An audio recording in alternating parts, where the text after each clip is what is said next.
আসসালামু আলাইকুম। শুনছেন সংবাদ শিরোনাম। বাঞ্ছারামপুরে জাটকা সংরক্ষণ অভিযানে মাছ ও কারেন্ট জাল জব্দ। এখন শুনবেন বিস্তারিত।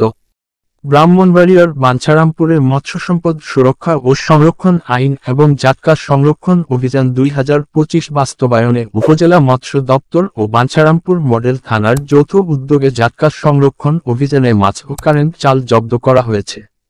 রোববার 29 জুন বিকালে উপজেলার মরিচাকান্দির বাজার ও মেঘনা নদীতে অভিযান পরিচালনা করা হয়।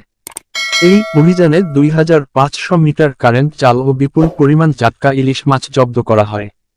জব্দকৃত জাল মরিচাকান্দি ঘাটের পুড়িয়ে বিনষ্ট করা হয় ও জাটকা ইলিশ স্থানীয় এতিমখানায় দিয়ে দেওয়া হয় বলে জানা গেছে। অভিযান পরিচালনায় উপস্থিত ছিলেন উপজেলা মৎস্য কর্মকর্তা সাইদা ইসলাম, মডেল থানার উপপরিদর্শক মোহাম্মদ খায়রুল ইসলাম এবং তার টিম উপস্থিত থেকে আইনত সহায়তা দিয়েছেন বলে মৎস্য অফিস সূত্রে জানা গেছে। এদিকে উপজেলার মেঘনা নদী অববাহিকায় বিভিন্ন এলাকার স্থানীয় সূত্রে জানা গেছে, অভিযান শেষের পর আজ ফের মরিচাকান্দি, বাহেরচর, শান্তিপুর, ফেরিঘাট এলাকায় জেলেরা জাটকা নিধন ও তা প্রকাশ্যে বিক্রি করছেন। এই বিষয়ে বাঞ্ছারামপুর উপজেলা মৎস্য কর্মকর্তা সাইদা ইসলাম বলেন, আমাদের অভিযান অব্যাহত থাকবে।